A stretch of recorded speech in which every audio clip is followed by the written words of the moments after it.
అందరికీ నమస్తే. ఈరోజు మనం చేసుకునే రెసిపీ వచ్చేసి అందరికీ ఎంతో ఇష్టంగా తినే కేఎఫ్సి స్టైల్ చికెన్ ఫ్రై అండి. ఇంట్లోనే కేఎఫ్సి స్టైల్ చికెన్ ఫ్రై తయారు చేసేసుకోవచ్చు. కేఎఫ్సి చికెన్ బయట కొనే పని లేకుండా ఇంట్లో ఉన్న వాటితోనే ఇలా మన కిచెన్లో ఉన్న మసాలాలతోనే ఈజీగా ఎలా చేయడం అనేది తెలుసుకుందాము. ఎవరైనా తెలియని వాళ్ళు కూడా ఈజీగా మన ఇంట్లోనే చేసేసుకోవచ్చు అనమాట. ఫస్ట్ మనము చికెన్ పీసెస్ అయితే తీసుకుందాము. నేను 5 పీసెస్ తీసుకున్నాను. చక్కగా ఉప్పు వాటర్లో అయితే వాష్ చేసి 1 or 2 టైమ్స్ వాష్ చేసుకొని ఈ పీసెస్కి అంతా ఘాట్లు పెట్టేసుకుందాము. నేను స్కిన్తో కూడా తీసుకున్నాను. ఘాట్లు పెట్టేసి సాల్ట్ అంతా అప్లై చేసి పక్కన పెట్టేసుకుందాము. ఇంకా బ్రెడ్ స్లైసెస్ తీసుకుందాము. ఈ బ్రెడ్ స్లైసెస్ని చక్కగా కట్ చేసి ఒక మిక్సీ జార్లో వేసేసుకొని చక్కగా పౌడర్ చేసేసుకోవాలి. ఇలా మనకు సాఫ్ట్గా క్రమ్స్గా రెడీ అవుతుందన్నమాట బ్రెడ్ పౌడరు. ఇలా చేసుకొని పక్కన పెట్టేసుకొని ఎగ్ 2 తీసుకోవాలి. తీసేసుకొని ఇలా వేసుకొని మనము బీట్ చేయాలి. ఇలా చేసేసుకొని పక్కన పెట్టేసుకుందాము. ఇంకా ఇది కార్న్ఫ్లవర్ అనమాట. కార్న్ఫ్లవరు 1/2 కప్ తీసుకున్నాను. ఇది అల్లం వెల్లుల్లి పేస్టు. ఇందాక మనం సాల్ట్ అప్లై చేసి పీసెస్కి ఆల్రెడీ పెట్టేసుకున్నాము. ఇప్పుడు సాల్ట్ వేసుకోవాల్సిన పని లేదు. కారము సరిపడే కారం వేసేసుకొని కొద్దిగా మిరియాల పౌడర్ ఉంటే కొద్దిగా వేసేసుకోండి.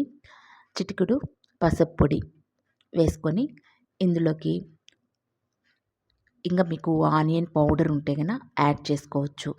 నా దగ్గర లేదు, నేను వేసుకోలేదు. ఆనియన్ పౌడర్ వేసుకుంటే కూడా చాలా బాగుంటుంది. ఇలా రఫ్ చేస్తూ మనం మసాజ్ చేస్తూ ఇలా పీసెస్ అంతా ఇలా మసాలా అంతా పట్టించేసి పక్కన పెట్టేసుకుందాము. ఇలా పక్కన పెట్టేసుకొని 1 or 2 hours ఇలా పెట్టేసుకోవాలి. ఆ తర్వాత మనము దీనికి కావాల్సిన ఇంగ్రీడియంట్స్ అంతా రెడీ చేసుకుందాము. కార్న్ఫ్లవరు, ఎగ్ బీట్ చేసుకొని ఇలా పెట్టేసుకున్నాం కదా. ఇక బ్రెడ్ క్రమ్స్ రెడీ చేసి పెట్టుకున్నాము. ఇంక మనము ఒక్కొక్క పీస్ని ఫస్ట్ కార్న్ఫ్లవర్లో పిండిలో చక్కగా ముంచి బాగా అప్లై అవ్వాలి. పీసెస్కి అంతా పిండి బాగా ముంచి ఎక్స్ట్రా ఉండే పిండిని ఇలా దులిపేసుకొని నెక్స్ట్ మనము ఎగ్ ఉంది కదా, ఎగ్ బీట్ చేసుకున్నాం, అందులోకి చక్కగా ముంచేసుకొని ఇలా బాగా ఎగ్ అంతా బాగా అప్లై అవ్వాలి. ఇలా ముంచి నెక్స్ట్ మనము ఈ బ్రెడ్ పౌడర్లోకి వేసేసుకుందాం. ఇలా బ్రెడ్ పౌడర్లోకి కూడా చక్కగా ముంచి ఎక్స్ట్రా ఉండేది దులిపేసుకుందాము. ఇలా ముంచి ఒక్కొక్క పీస్ని మనం ఇలా రెడీ చేసేసుకుందాం.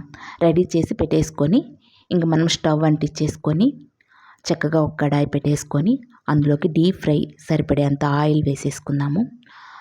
ఆయిల్ వేసుకొని ఆయిల్ హీట్ ఎక్కినాక ఈ పీసెస్ని 1 by 1 స్లోగా ఆయిల్లోకి వదిలేసేయాలి. మనము ఆయిల్లోకి వదిలేసాక ఒక 1 minute అలా వదిలేయాలి. వదిలేసి ఆ తర్వాత 2 పక్కల మనం చక్కగా ఫ్రై చేసేసుకోవాలి అన్నమాట. ఇలా స్లోగా 1 by 1 వదిలేసి మనకు 10 minutes 15 minutes పడుతుంది ఫ్రై అవ్వడానికి. లో ఫ్లేమ్లోనే ఫ్రై చేసుకోవాలి. హై ఫ్లేమ్లో ఫ్రై చేసుకున్నట్లయితే లోపల పచ్చిగానే ఉంటుంది కానీ పైన మాత్రం క్రిస్పీగా రెడీ అవుతుంది. అదే లో ఫ్లేమ్లో కానీ ఫ్రై చేసుకున్నట్లయితే లోపలంతా చక్కగా కుక్ అయిపోతుంది. పైన క్రిస్పీగా లోగా సాఫ్ట్గా జ్యూసీగా చాలా బాగుంటుంది అన్నమాట. మనకు ఫ్రై అవ్వడానికి కొంత టైమే పడుతుంది. ఒక 10-15 minutes అయితే లో ఫ్లేమ్లో ఫ్రై చేసుకోవాలి. ఇలా చేసుకొని మనకు ఆయిల్ కూడా ఏం ఎక్కువ పట్టదన్నమాట పీసెస్కి. ఇలా తీసేసుకొని ఫ్రై అయిపోయింది.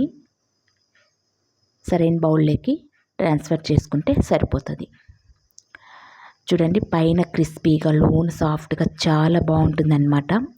ఇలా మన ఇంట్లో ఉన్న ఇంగ్రీడియంట్స్తోనే కేఎఫ్సి చికెన్ ఫ్రై ఈజీగా ప్రిపేర్ చేసుకోవచ్చు. మీకు రెసిపీ నచ్చిందా? నచ్చినట్లయితే ప్లీజ్ లైక్ చేయండి, షేర్ చేయండి. ఫస్ట్ టైం చూసేవాళ్ళు సబ్స్క్రైబ్ చేసుకొని లైక్ చేయండి. ఇంకా మీరు కూడా ఇంట్లో ఒకసారి ట్రై చేసి చూడండి. చాలా చాలా బాగుంటుంది. Super taste.